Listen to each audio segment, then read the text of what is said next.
I immediately put up a temporary closure sign at my diner and headed towards the apartment where my son and his wife lived. Inside the room, it was pitch dark, and I couldn't see well. It was chilly, and it didn't seem like the heating was on. Calling out the names of my 2 grandchildren, I entered the room. Kathy, Tony. It's Grandma. As I moved further in the dimly lit living room, 2 small figures were moving. When I turned on the lights, there was Kathy, painfully thin, in the freezing room. Beside her, Tony was trembling, eating a banana from Kathy's hand. 4 anxious eyes were staring at me. Kathy, Tony. Unable to resist, I hugged them both. Kathy and Tony clung tightly to me, sobbing loudly. Little hands gripped my body tightly. How scared they must have been. Their mother collapsed and hadn't returned since going to the hospital. They felt like it would burst from fear. Thinking about their feelings, my heart ached. Their father, Mike, wasn't here. When I called to ask where he was, he laughed and replied, "On a trip with the family. Coming back tomorrow." "I see. Safe travels then." With that, I hung up the phone. Later, when he returned home, he would witness an unbelievable scene. I'm Beth. I run a small eatery, and today during lunchtime, it's bustling as usual. This diner, Country Cookhouse, was inherited from my in-laws. Welcome. I'll get your table ready right away. I manage everything alone, which makes it hard to keep up. Regular customers reassure me not to fret. Take your time. We're fine. Their words offer a bit of solace. Some regulars have been coming since my in-laws' time, while others are new, attracted by the proximity of their homes or workplaces. It's heartwarming to see the customers enjoying the food and the lively atmosphere. When I hear delicious, I mentally cheer. Before, my husband and I ran this place together. He always said, "If people are hungry, they won't be happy. So, we cook to make them happy." We enjoyed brainstorming menus, counting the cash in the register, and rearranging the seating. Those were the days, continuing until our son Mike was born and grew up to high school. But around the time Mike was a sophomore, my husband passed away in an accident. It was incredibly tough, and I even considered closing the diner. Mike had university entrance exams ahead, so I couldn't rely on him to help with the diner. I couldn't imagine managing it alone. That's when one of our regulars said, "We're waiting for you," with a gentle smile. Seeing that smile, I felt like I could give it a shot on my own. "It'll be okay, I'll manage somehow." I consulted acquaintances and my still living in-laws, and downsized to a scale I could handle alone. After 3 months since my husband's passing, Country Cookhouse embarked on a fresh start.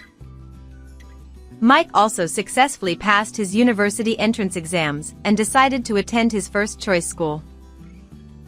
It's far from home, so I want to live on my own. Sure, that's fine. Let's go check out some places soon. I always tried to accommodate Mike's requests as much as possible. This was because both my husband and I were always tied up with the diner since Mike was young, and we rarely had time for him. The diner was thriving, and we couldn't neglect it either. Even after closing time, my husband would stay back at the diner for preparations. I would return from the diner, cook dinner, and wait for my husband while taking care of Mike.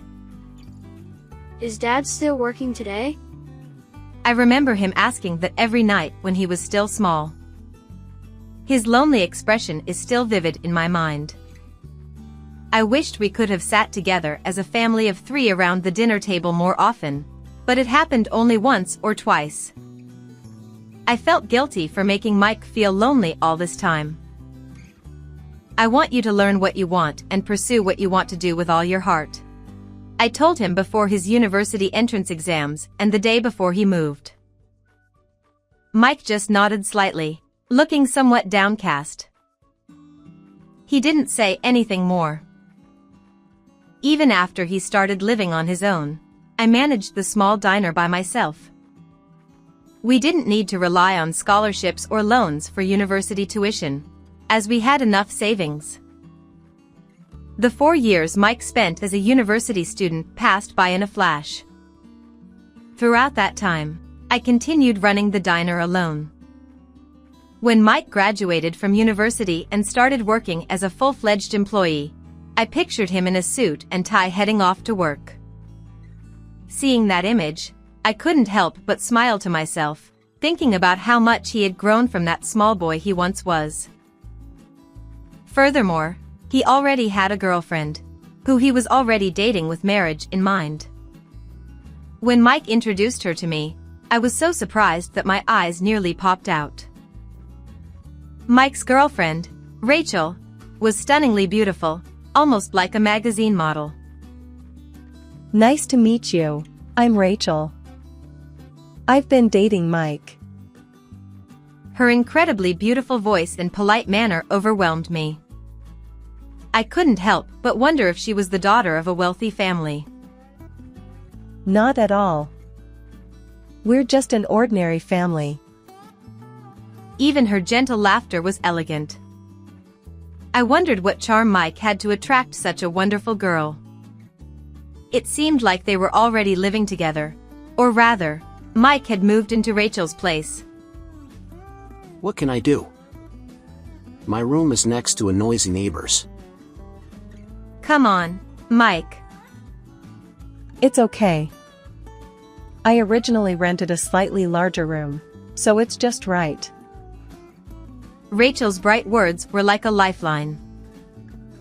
Her polite language, elegant gestures, and that radiant smile, I couldn't help but take a liking to her. I know my son can be like this, but please take care of him, I said, unable to resist. And so, the 2 of them happily got married, and 3 years later, they had 2 children. The firstborn was a girl named Kathy, and the second was a boy named Tony. I've become a grandmother. I mused as I spoke softly to my husband's photo. On anniversaries and special occasions, I always made sure to buy slightly fancier sweets than usual. It was the same on the days my 2 grandchildren were born. Even after the children were born, Rachel would find time to visit the diner. Hello, mother-in-law. Oh, welcome. Rachel, what about your work? Since the children were born, I switched to a job I can do from home. Well, it's an age where such things are possible. I marveled, looking back and forth between young Kathy and Tony. Even these small children would grow up eventually and stand on their own, just like Mike. Thinking about it made children seem even more mysterious and fascinating. As my wrinkles increased, Kathy had grown into an elementary school student without me even noticing. Kathy, how old are you now? I asked one day when she came to the diner. I'm 6 now, and I'll be 7 on my next birthday. She replied with such a mature answer that it was hard to believe she was still in elementary school. She must take after her mother, Rachel said, mentioning how helpful Kathy was with her younger brother. They don't even fight, they get along so well. Rachel proudly boasted, beaming as she spoke. Everything seemed to be going smoothly, as if everything was leading to a bright future, but it wasn't the case. I had one worry, Mike. He had a personality that couldn't stick to a job for long. He quit the company he joined right after graduating from college in less than 6 months. There's too much to do. It's not worth the pay. Then he found another job. But he left this one too within 3 months. I can't do what I want, and it's impossible without remote work these days. If you keep changing jobs like this all the time, you won't achieve anything. It's not my fault. It's because of the bad economy. He'd always find some excuse to quit whenever something didn't suit him. Seeing him like this, I just shrugged my shoulders. If you're not working, then you must be taking care of Kathy and Tony, I assumed. Huh? No, I'm not.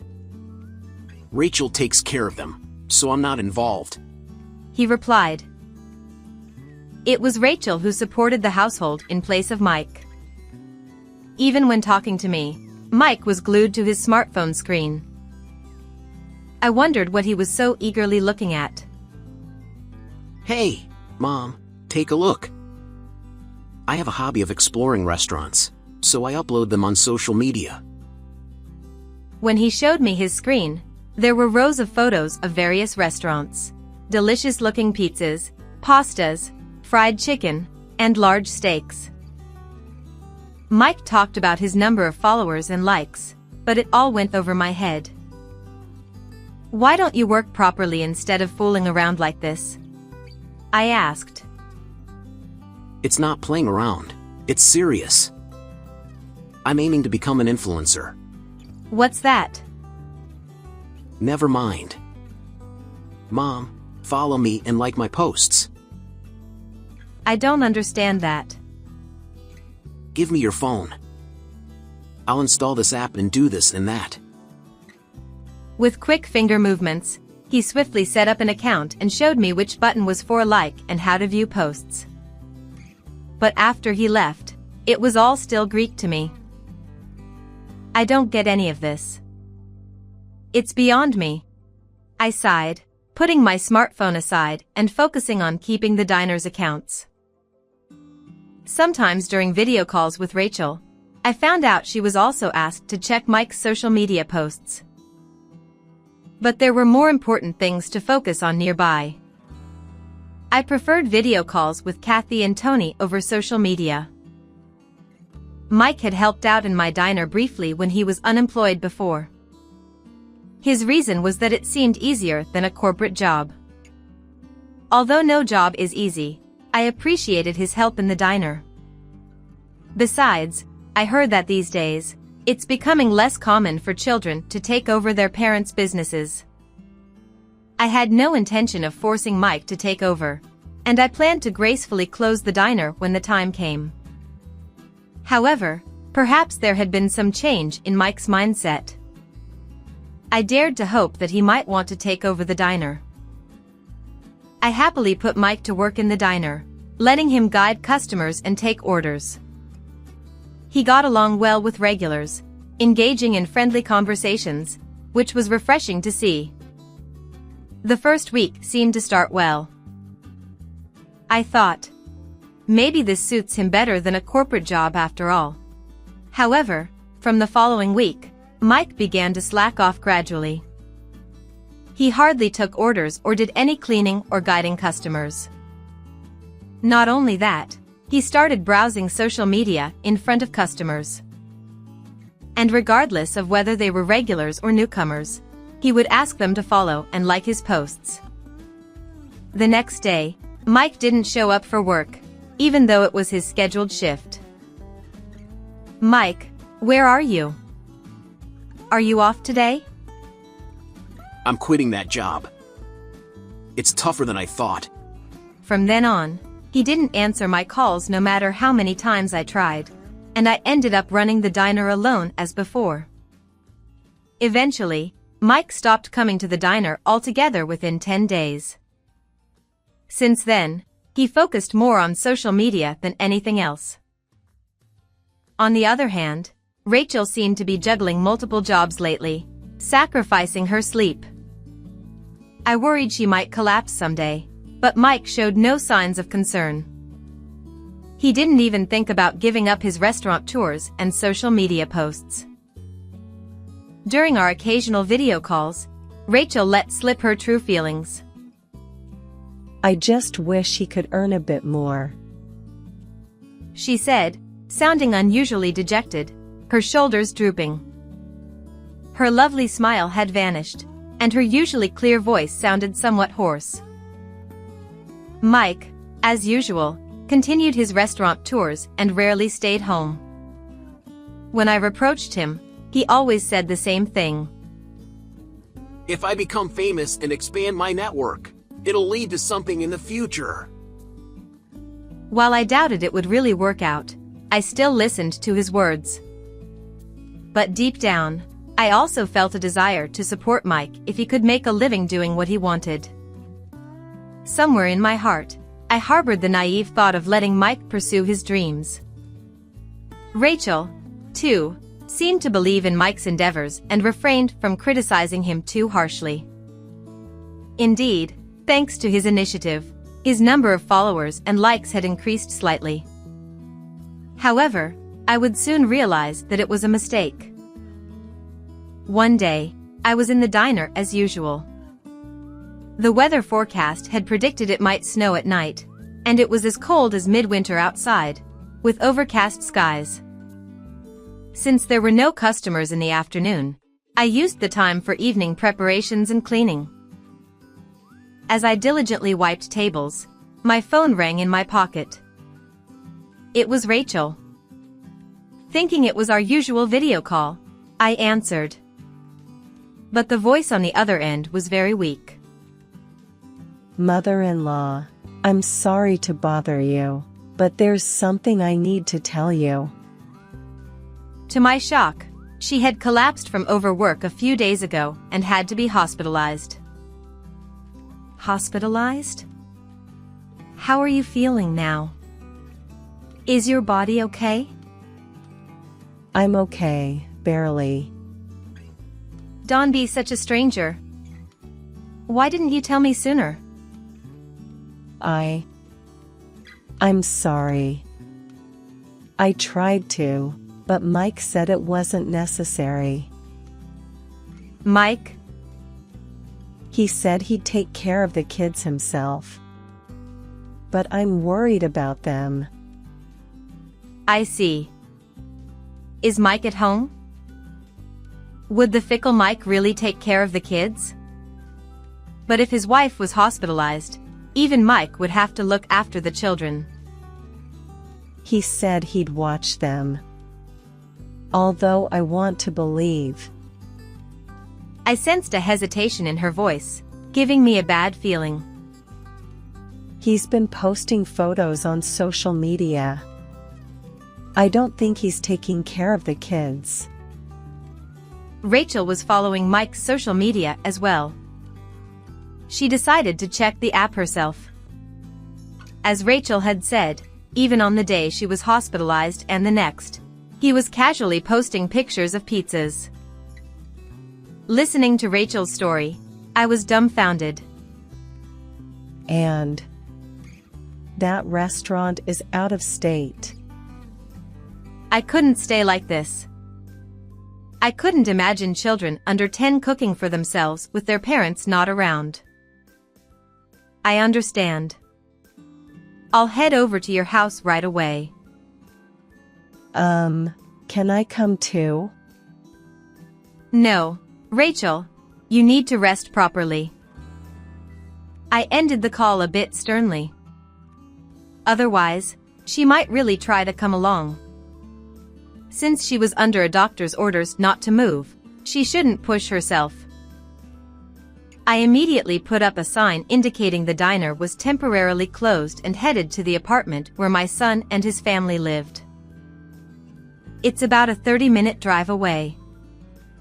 I'm glad I had the spare key for emergencies. I hurriedly unlocked the door and stepped inside. Kathy! Tony! Where are you? The room was pitch black, making it hard to see. As I took a step forward, I bumped into something like a plastic bottle. In the silence, I took another step forward. It was chilly in the room, and it didn't seem like the heating was on. Kathy, Tony. It's Grandma. As I moved further in the unlit living room, two small figures moved. When I turned on the light, there, in the freezing room, was Kathy, painfully thin. Beside her, Tony trembled as he ate a banana from Kathy's hand. Four anxious eyes stared at me. Kathy, Tony. Unable to resist, I embraced them both. Grandma. Kathy and Tony clung tightly to me, sobbing uncontrollably. Their small hands gripped my body tightly. How frightened they must have been. Their mother collapsed and didn't come back after going to the hospital. They must have been terrified. Thinking about their feelings, my heart ached. I'm sorry I didn't realize sooner. Everything's okay now. I turned on the heating and pulled out their jackets until the room warmed up. I boiled water in the kitchen and brewed hot cocoa. Kathy and Tony both drank the cocoa from their mugs, looking pleased. I hadn't seen Mike so far. In fact, I hadn't even seen anything that looked like his shoes. Hoping it was all a mistake, I called Mike. He answered immediately. Hey, Mom. What's up? He chuckled as he spoke. What are you doing? I'm trying out the limited time menu. It's gonna look great, I think. Where are you? I'm on a family trip. We'll be back tomorrow. The phone line was bustling with noise and chatter, and I could hear the crowd. He was clearly at a tourist spot. But he wasn't with his family, he was alone. It seemed like he was only thinking about himself. He couldn't protect Rachel, Kathy, or Tony. I felt strongly that I had to protect them. With my insides boiling with anger, I decided to feign calm. Good. Make sure you come back safely. Huh? Oh, right. About the souvenirs. Before Mike could finish, I hung up. He had hidden Rachel's hospitalization from me. And he had abandoned the children to indulge in a limited-time dish. When I talked to Kathy, it seemed that Mike had been lying about going to work. I knew it, Grandma. Mom was working too hard, right? Even in her young age, she understood why her mother had collapsed. She might not know the word overwork, but she knew it was too much. Mom looked sick for a long time. That's why I picked some food for Tony from the fridge. What about you? Did you eat anything? No. I endured it. She shook her head vigorously. Her cheeks looked sunken, and she was skinny for a grade schooler. She must not have eaten anything during the days her parents were absent. I want to see my friends because I haven't been to school. But I have to wait for Dad to come back. Kathy's eyes welled up again. You're a brave girl, Kathy. That day, I decided to stay at the apartment. I wanted to cook for the two of them, but the fridge was empty. Ketchup alone wouldn't make an omelet. We have no choice. Let's eat out. What do you two want? Since they were both hungry, they couldn't stop naming various dishes. Eventually, we ended up at a buffet restaurant and ate hamburgers, grilled cheese, cakes, and more. Seeing their smiling faces, I felt relieved. A hungry stomach could dampen anyone's spirits. I remembered my husband's words.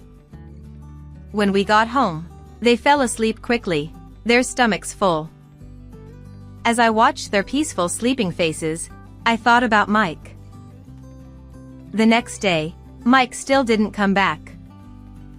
I asked Kathy how to check his status on social media. It's a convenient way to disseminate information, but it also exposes his actions. Today, it said he was eating hamburgers at another restaurant. That son. Just wait and see. I once took the children to the hospital where Rachel was hospitalized. It seemed she was just about to be discharged. At the entrance, Rachel, Kathy, and Tony were delighted to reunite. But why are you here? I can't forgive what my son is doing. Come to my place. But we don't want to cause you trouble. The one causing trouble is us. I'm sorry for what my son did. Then, I whispered a plan. Rachel was surprised for a moment, but then decided to act. In the end, Mike returned a week after saying he would come back. However, his returning home was like returning to an empty shell. Huh. What's this? Even this he posted on social media, treating it as material for jokes, which left me dumbfounded. Just minutes after posting, he showed up at my diner. Hey, listen to this. Mom! Rachel and the kids! He started talking as if he couldn't believe it himself. When I got home, there was no one, and nothing. So, it was lunchtime, and many regular customers were in the diner. He enthusiastically began narrating to garner their sympathy. I'm doing my best for my family. But my wife and kids left home even though I'm working hard on social media. Well, that's tough. I listened with a weary heart, but the regulars felt differently. The sound of chairs scraping against the floor filled the air. Gradually, quietly, they closed in on Mike. Isn't this awful? Everyone! One of the regulars spoke up to Mike, perhaps not understanding his situation. You're the one who goes by Mick on social media, right? Yeah. A fan? Thanks for checking my... No kidding. You forcibly made us follow you a while back. Huh? Other customers nodded in agreement. After I was tired of too many annoying notifications, I found you've been messing around with free toppings, dismissing the food as bad after just one bite. No, that was just a joke. And apparently, you didn't even take care of your wife and kids properly, just playing around. Well, I was doing that to become an influencer and earn money. What influencer? That regular customer scolded Mike with a red face. Others joined in, condemning him one after another, and the diner echoed with their angry voices. Before Mike arrived, I explained the situation to the regular customers. Rachel canceled the apartment lease as soon as she was discharged from the hospital. Now, she's living with Kathy and Tony in my house because Mike wasn't providing for the family and was going on restaurant tours alone. Moreover, he was solely focused on increasing his followers and likes on social media. When I revealed everything, the regulars, who had been monitoring Mike's actions on social media, were furious. One of them said, I'll give him a piece of my mind. And called others, and they all gathered. Mike, oblivious to all this, continued posting on social media. Stop it! I'm not at fault. Help me! With tears in his eyes, Mike was pushed out of the diner by the regulars. Don't ever show your face here again. He was severely scolded by the regulars and ran away screaming. Since then, he disappeared. Several weeks passed. With the arrival of spring, I began hearing about measures for hay fever in the weather forecast. I've been feeling a bit itchy in the nose lately, Perhaps it's because of that. Rachel complained about her runny nose due to hay fever. I noticed some of the regulars started wearing masks too. I wondered about Mike, but as far as I knew, he didn't suffer from hay fever. His whereabouts remained unknown. He had been urging his friends to follow him, all in his desire to become famous. However, it backfired. Since that day, his social media accounts, known to his followers, had blown up. Naturally, his identity was exposed to those around him, and there was no chance he'd return to this town. The consequences of mistreating food had caught up with him. While living with Rachel and grandchildren, I continue to manage the diner as usual. We recently created a website for the diner, allowing customers to make reservations via smartphones. Rachel, being a web designer, found it easy to handle. The website also reflects the spirit of the diner and the values inherited from our parents-in-law, as well as a section about my husband. I've never met my father-in-law, but I guess I could hear. It's a lovely website. Thank you, Rachel. Her contributions don't end there. We've systematized inventory management and sales accounting, making daily bookkeeping much easier. What used to be done manually is now calculated automatically when inputted into the computer. It's quite convenient.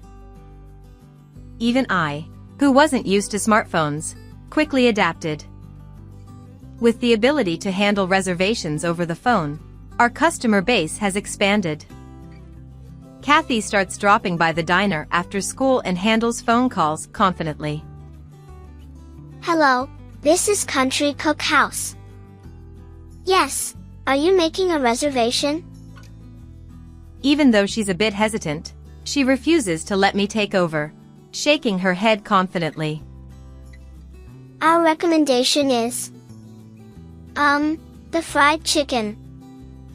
It's seasoned with garlic powder and crispy when freshly fried. Watching her respond while looking at her notes captivates the regulars. They're all smitten by her cuteness. I wonder if she'll take over the diner someday. But for now, I'm running the diner as usual, thinking about it.